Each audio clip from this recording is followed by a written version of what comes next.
Hey folks, this is an introduction to the Constitution. Um, I'm going to leave a link down in the crotch bar to a person who thought that I should start it off with this. And it was a very good idea. And this gentleman's channel is very much worth the check out. Very worth subscribing to. I'm going to start off, before going into the Constitution, by reading the Declaration of Independence. Now, a lot of people know the beginning of it, but not many people have actually heard it through. And, well, now you're gonna. In Congress, July 4th, 1776, the unanimous declaration of the 13 United States of America. And on this document, the United was not a capital U, but it was a small u. It was the States of America that were united. When in the course of human events, it becomes necessary for one people to dissolve the political bands which have connected them with another, and to assume among the powers of the earth the separate and equal station to which the laws of nature and of nature's God entitle them, a decent respect to the opinions of mankind requires that they should declare the cause which impel them to the separation. We hold these truths to be self-evident, that all men are created equal, that they are endowed by their Creator with certain unalienable rights, that among these are life, liberty, and the pursuit of happiness, that to secure these rights, governments are instituted among men, deriving their just powers from the consent of the governed, that whenever any form of government becomes destructive of these ends, it is the right of the people to alter or to abolish it, and to institute new government, laying its foundation on such principles and organizing its powers in such form as to them shall seem most likely to affect their safety and happiness.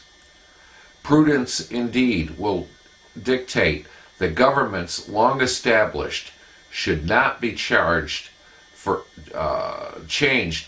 light and transient causes, and accordingly all experience hath shown that mankind are more disposed to suffer while evils are sufferable than to right themselves by abolishing the forms to which they are accustomed.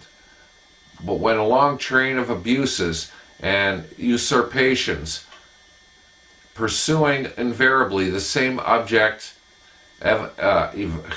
evinces a design to reduce them under absolute despotism, it is their right, it is their duty to throw off such government and to provide new guards for their future security. Such has been the patient sufferance of these colonies, and such is now the necessity which constrains them to alter their former systems of government. The history of the present King of Britain is a history of repeated injuries and usurpations, all having in direct object the establishment of an absolute tyranny over these states. To prove this, let facts be submitted on a candid world.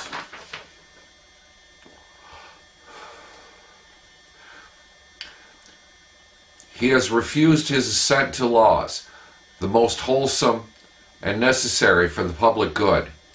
He has forbidden his governors to pass laws of immediate and pressing importance unless suspended in the operation till his assent should be obtained, and when so suspended, he has utterly neglected to attend to them. He has refused to pass other laws for the accommodation of large districts of people, unless those people would relinquish the right to representation in the legislature, a right inestimable to them and formidable to tyrants only. He has called together legislative bodies at places unusual, uncomfortable, and distant from the depository of their public records, for the sole purpose of fatiguing them into compliance with his measures. He has dissolved representative houses repeatedly, for opposing with manly firmness his invasions on the rights of the people.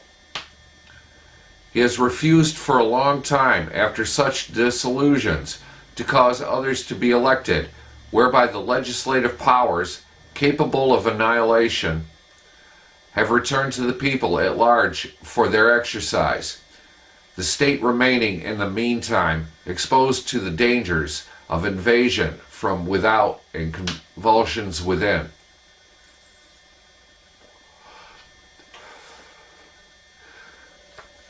He has endeavored to prevent the population of these states, for that purpose obstructing the laws for naturalization of foreigners, refusing to pass others to encourage their migrations hither, and raising the conditions of new appropriations of land.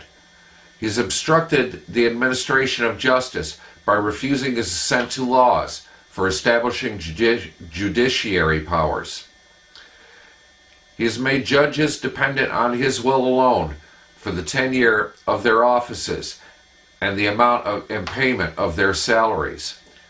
He has erected a multitude of new offices and sent hither swarms of officers to harass our people and eat out their substance.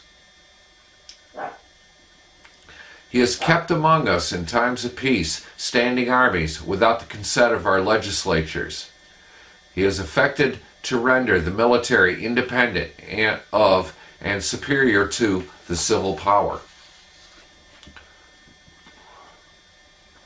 He has combined with others to subject us to a jurisdiction foreign to our Constitution and unacknowledged by our laws, giving his assent to their acts of pretended legislation, for quartering large bodies of armed troops among us, for protecting them by mock trial for punishment for any murders which they should commit on the inhabitants of these states, for cutting off our trade with all parts of the world, for imposing taxes on us without our consent, for depriving us in many cases of the benefit of trial by jury, for transporting us beyond seas to be tried for pretended offenses, for abolishing the free system of English laws and a neighboring province, establishing therein an arbitrary government, and enlarging its boundaries so as to render it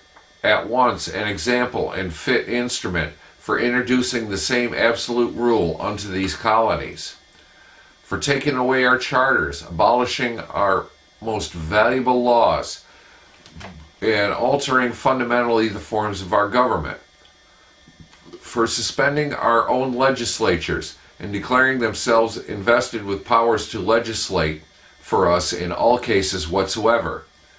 He has abdicated government here by declaring us out of his protection and waging war against us. He has plundered our seas, ravaged our coasts, burnt our towns, and destroyed the lives of our people. He is at this time transporting large armies of foreign mercenaries to complete the works of death, desolation, and tyranny already begun with circumstances of cruelty and perfidy scarcely paralleled in the most barbarous ages, and totally unworthy the head of a civilized nation. He has constrained our fellow citizens taken captive on the high seas to bear arms against their country, to become the executioners of their friends and brethren, or to fall themselves by their hands. He has excited domestic insurrection amongst us and has endeavored to bring on the inhabitants of our frontiers, the merciless Indian savages whose known rule of warfare in as undistinguished destruction of all ages, sexes, and conditions. In every stage of these oppressions, we have petitioned for redress in the most humble terms. Our repeated petitions have been answered only by repeated injury. A prince whose charter is thus marked by every act which may define a tyrant is unfit to be the ruler of a free people. Nor have we been wanting in attentions to our British brethren. We have warned them from time to time of attempts by their legislature to extend an unwarrantable jurisdiction over us. We have reminded them of the circumstances of our emigration and our settlement here. We have appealed to their native justice and magnanimity, and we have conjured them by the ties of our common kindred to disavow these usurpations, which would inevitably interrupt our connections and correspondence. They too have been deaf to the voice of justice and of consanguinity. We must therefore acquiesce in the necessity which denounces our separation and hold them, as we hold the rest of mankind, enemies in war, in peace, friends. We, therefore, the representatives of the United States of America, in General Congress, assembled, appealing to the Supreme Judge of the world for the rectitude of our intentions, do, in the name and by authority of the good people of these colonies, solemnly publish and declare: these united colonies are, and of right ought to be, free and independent states, and they are absolved from all allegiance to the British Crown, and that all political connection between them and the state of Great Britain is, and ought to be, totally dissolved, and that as free and independent states they have full power to levy war, conclude peace, contract alliances, establish commerce, and do all other acts and things which independent states may of right do. And for the support of this declaration, with a firm reliance on the protection of divine providence, we mutually pledge to each other our lives, our fortunes, and our sacred honor.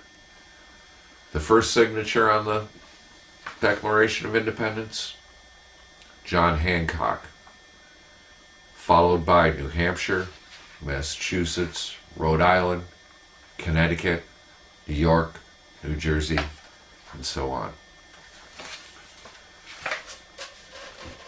Folks, those were serious times.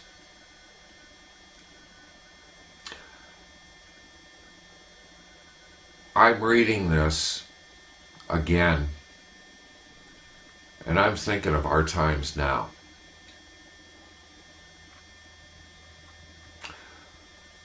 This is the introduction. The rest will come later. Peace, folks. Find peace with your spirit.